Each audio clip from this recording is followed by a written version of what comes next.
अघोरी, ये सब सुनते ही दिमाग में एक विकराल और भयानक सा रूप सामने आ जाता है।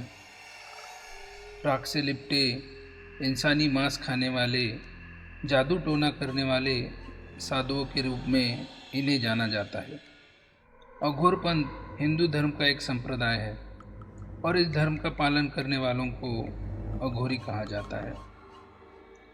ये भारत के प्राचीनतम धर्म शैव यानी शिव साधक से संबंधित है।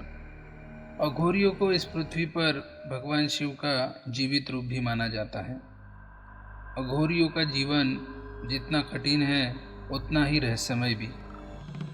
अघोरी की कल्पना की जाए तो शमशान में तंत्र क्रिया करने वाले किसी ऐसे साधु की तस्वीर आंखों के सामने उभरती है जिसकी वेशभूषा डरावनी होती है। अघोरी हम जैसों को तभी दिखाई देते हैं जब पहले से ही नियुक्त शमशान घाट जा रहे हो या फिर वहाँ से निकल रहे हो। और दूसरा, वे कुंभ के मेले में नजर आते हैं और शमशान में कुछ दिन गुजारने के बाद वह पुनः हिमालय या जंगल में चले जाते हैं। आमतौर पर लोग शमशान, मुर्दे का मांस व कफन आदि से घृणा करते हैं, लेकिन अघोर उन्हें अपनाता है। अघोरियों को ये जानना होता है कि मौत क्या होती है, आत्मा मरने के बाद कहाँ चली जाती है, क्या आत्मा से बात की जा सकती है। ऐसे ढेर सारे प्रश्न हैं जिनके कारण अघोरी शमशान में वास करना पसंद करते हैं। अघोरी किसी भी परिस्थिति में रह लेता है, जो मिले वो खा लेता है। रोटी, खीर, बकरा, यहाँ तक कि मानव शव मिले तो उसे भी खाने में परहेज नहीं करते। और जहाँ तक मैंने सुना है, अघोरी सड़े हुए पशु के मांस को भी बिना किसी हिचकिचाहट के खा लेते हैं। बस अघोरी गाय के मांस को छोड़कर बाकी सभी चीज़ों का भक्षण करते हैं। आप सभी को ये सवाल कभी ना कभी जरूर पड़ा होगा कि ये अघोरी हमेशा शमशान को ही अपनी साधना के लिए क्यों चुनते हैं। मान्यता है कि शमशान में साधना करना शीघ्र ही फलदायक होता है, क्योंकि शमशान में साधारण व्यक्ति जाता ही नहीं, इसलिए साधना में विघ्न भी पड़ने का कोई प्रश्न नहीं होता। अघोरियों की कई बातें ऐसी हैं जिन्हें सुनकर आप दांतों तले उंगली दबा देंगे, जिसे सुनकर आपको भी यह एहसास होगा कि वे कितनी कठिन साधना करते हैं। साथ ही उन शमशानों के बारे में भी बताऊंगा जहां आज भी अघोरी मुख्य रूप से अपनी साधना करते हुए दिखाई देते हैं।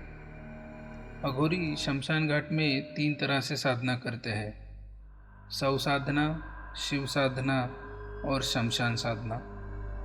पहली साधना होती है शव साधना, जिसमें अघोर शव के ऊपर बैठकर आधी रात के बाद यह साधना करते हैं। शव साधना के लिए जरूरी है कि जिस व्यक्ति का शव उपयोग किया जा रहा है पहले उससे अनुमति ली जाए। शव उसी व्यक्ति का हो जिसकी अकारण अकाल मृत्यु हुई हो, जिस कारण उस व्यक्ति की आत्मा आसपास ही होती है और वह अघोरी की मदद करती है। शव पूजा के समय आसपास हजारों आत्मा और भूतों का अदृश्य जमावटा लगा रहता है। अघोरी की पूजा इन भूतों से तभी बच सकती है जब वो भूतों से निपटना जानता हो। यह साधना इतनी शक्तिशाली होती है कि यदि सफल हो जाए तो साधक देवता से भी अधिक शक्तिशाली हो जाता है।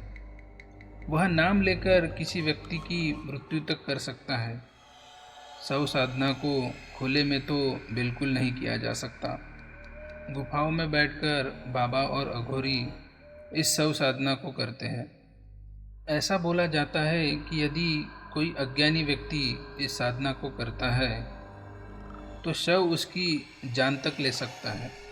इसीलिए यह साधना करना हर किसी के बस की बात नहीं होती। दूसरी साधना होती है शिव साधना, जिसमें शव के ऊपर खड़े रहकर साधना की जाती है। इस साधना का मूल शिव की छाती पर पार्वती द्वारा रखा हुआ पैर होता है। ऐसी साधनाओं में मुर्दे को प्रसाद के रूप में मांस और मदिरा चढ़ाई जाती है। जो राख ये शरीर पे मलते हैं वह भी शमशान में जलाई हुई लाश की होती है। एक अघोरी बनने के लिए लाशों के ऊपर से गुजरना इनके लिए सबसे जरूरी माना जाता है। बाकी तरीके सब साधना की तरह ही होते हैं। तीसरी साधना होती है शमशान साधना, जिसमें आम परिजनों को भी शामिल किया जा सकता है। इस साधना में मुर्दे की जगह शिवपीठ यानी जिस स्थान पर शवों का दाह संस्कार किया जाता है उसकी पूजा की जाती है। उस पर गंगाजल चढ़ाया जाता है। यहाँ प्रसाद के रूप में मांस मदिरा की जगह मावा और पेड़ा चढ़ाया जाता है।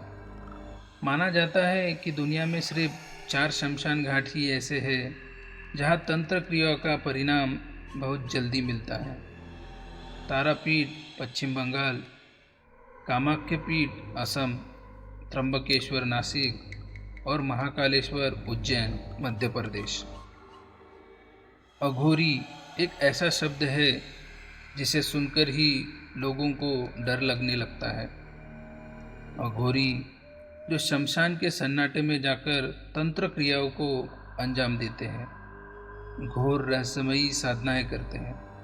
वास्तव में अघोरी विद्या डरावनी नहीं है, उसका स्वरूप डरावना होता है। यह पूरी तरह मेरे मत है। जाहिर है बहुत लोगों के अलग अलग मत और अनुभव हो। आप हमें इस एपिसोड के कमेंट सेक्शन में अपने अनुभव और मतों को साझा करें।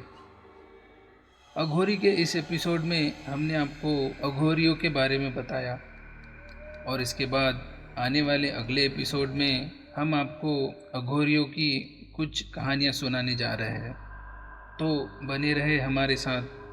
मैं हूँ आपका होस्ट उमेश रोडके और आप सुन रहे थे अघोरी एक रहस्य, प्रोड्यूस बाय अनसुलझे रहस्य।